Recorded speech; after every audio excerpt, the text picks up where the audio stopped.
Assalamualaikum warahmatullahi wabarakatuh. Nama saya Aji Prasetya, NIM 0201192065. Saya akan menjawab soal UTS yang telah diberikan lewat Google Class. Soal yang pertama, uraikan pengertian hukum acara perdata dan kenapa hukum acara perdata dibutuhkan dalam proses penegakan hukum perdata.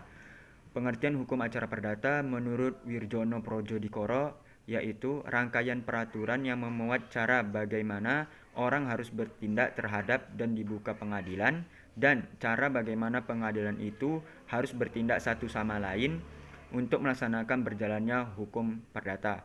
Atau dapat disimpulkan bahwa hukum acara perdata ini merupakan peraturan hukum yang mengatur bagaimana cara mempertahankan dan memelihara hukum perdata material.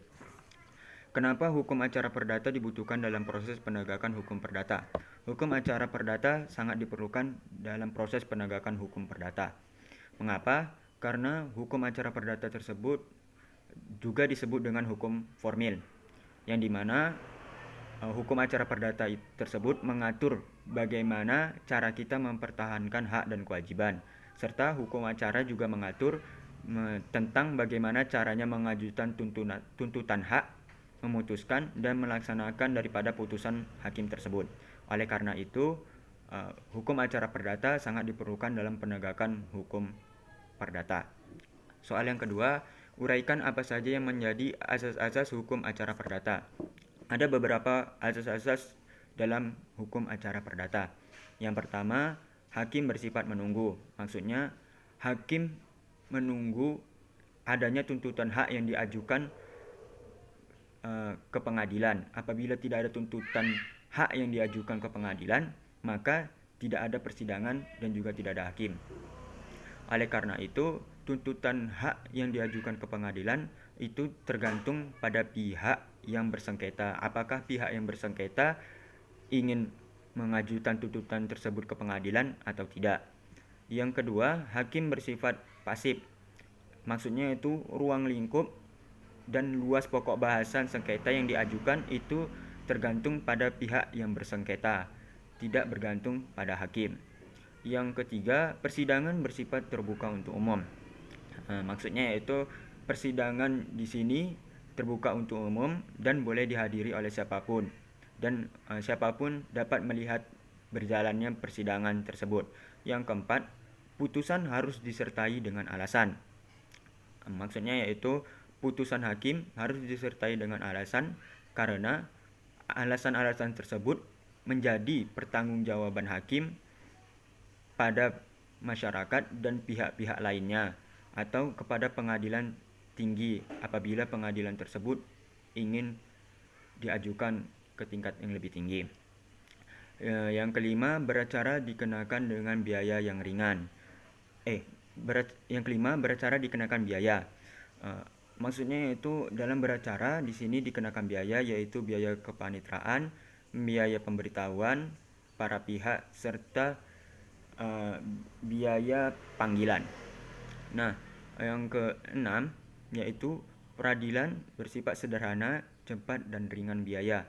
Maksudnya yaitu bersifat sederhana, cepat dan ringan biaya. Maksudnya yaitu persidangan mudah dipahami, tidak berbelit-belit dan tidak memakan waktu yang lama serta tidak memakan biaya yang banyak. Yang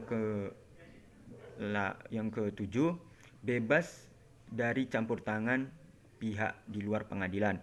Maksudnya yaitu hakim dalam mengambil keputusan itu tidak boleh ada campur tangan dari pihak di luar pengadilan. Nah, berikutnya atau yang terakhir, pengadilan harus memperlakukan kedua belah pihak sama. Artinya atau maksudnya yaitu hakim harus memberikan kesempatan kedua belah pihak untuk menyampaikan argumennya masing-masing. Nah, yang soal nomor 3, uraikan apa yang dimaksud dengan gugatan dan apa bedanya dengan permohonan serta berikan contoh kasusnya. Adapun yang dimaksud dengan gugatan yaitu permasalahan perdata yang diajukan ke pengadilan, yang dimana permasalahan atau persoalan yang diajukan tersebut mengandung persengketaan yang terjadi antara dua pihak yang biasanya terdiri dari penggugat dan tergugat. Dan putusan hakim dalam gugatan ini bersifat memutus sengketa. Adapun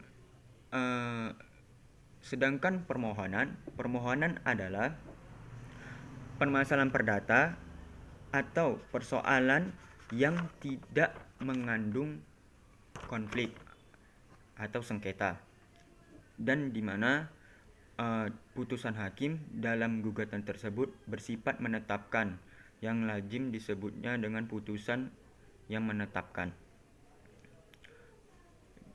Dan juga pada permohonan ini terdiri dari satu pihak, sedangkan gugatan tersebut terdiri dari dua pihak yang bersengketa.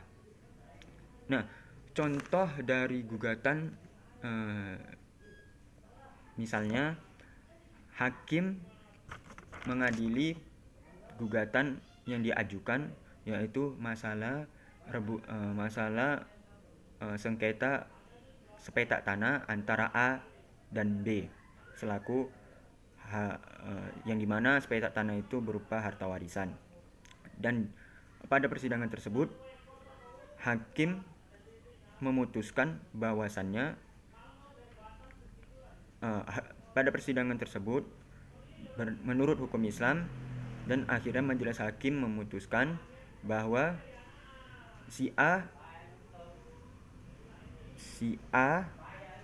menyerahkan bagian harta yang menjadi hak si B. Nah, di sini putusannya bersifat memutuskan sengketa atau menyelesaikan sengketa. Sedangkan gugatan itu bisa berupa gugatan perceraian. Contoh lain dari gugatan itu gugatan perceraian, dan contoh permohonan yaitu di mana seorang istri memohon kepada pengadilan untuk bercerai kepada suaminya. Soal yang keempat, uraikan apa hubungan antara posita dan petitum baik dalam hal gugatan maupun permohonan. Adapun posita adalah dalil dari penggugat yang menjadi dasar atau alasan gugatan penggugat. Biasanya posita ini terdiri dari dua hal pokok. Yang pertama, dasar atau alasan menguraikan peristiwa yang terjadi. Yang kedua, dasar atau alasan menguraikan mengenai hukumnya, yaitu memuat hubungan hukum antara penggugat dengan tergugat. Nah, sedangkan petitum yaitu adalah apa yang dimohonkan atau diajukannya diputus oleh pengadilan. Nah, di mana hubungan kedua ini antara posita dan petitum itu sangat erat. Mengapa? Karena perumusan petitum harus mempunyai keterkaitan yang jelas dengan perumusan posita. Selain itu, tuntutan dalam petitum harus dapat dicari dasarnya dalam posita. Oleh karena itu, keduanya memiliki hubungan baik dalam hal gugatan maupun permohonan. Baik, soal yang nomor 5, uraikan apa yang menjadi perbedaan kumulasi subjektif dan kumulasi objektif dalam sebuah gugatan. Berikan pula contohnya. Kumulasi subjektif adalah beberapa subjek hukum yang menjadi satu dalam gugatan. Atau dengan kata lain, dalam satu gugatan itu terdapat beberapa orang tergugat. Misalnya, si A menggugat B, C, dan D terhadap perbuatan hukum atau yang melakukan perbuatan hukum. Atau si A, B, C, dan D itu menggugat terhadap seseorang tergugat, yaitu si D, terhadap perbuatannya yang melakukan perbuatan hukum. Nah, kalau dia kumulasi objektif, yaitu penggabungan beberapa gugatan dalam satu gugatan, atau dengan kata lain, seseorang penggugat mengajukan beberapa gugatan yang melawan seorang tergugat, atau dia melaporkan seorang tersebut dengan beberapa gugatan yang lebih dari satu. Nah, itulah yang menjadi perbedaan. Kalau dia kumulasi subjektif tadi, jumlah orangnya, banyak orangnya.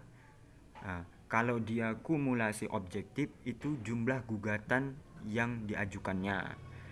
Contohnya tadi itu beberapa orang penggugat, misalnya A, B, dan C menggugat seorang tergugat yaitu si D yang melakukan perbuatan hukum, atau si A menggugat penggugat yaitu atau si A dia menggugat si B, C, dan D karena melakukan perbuatan hukum. Demikianlah jawaban dari saya. Lebih dan kurangnya saya mohon maaf. Wabillahi taufiq wal hidayah. Wassalamualaikum warahmatullahi wabarakatuh.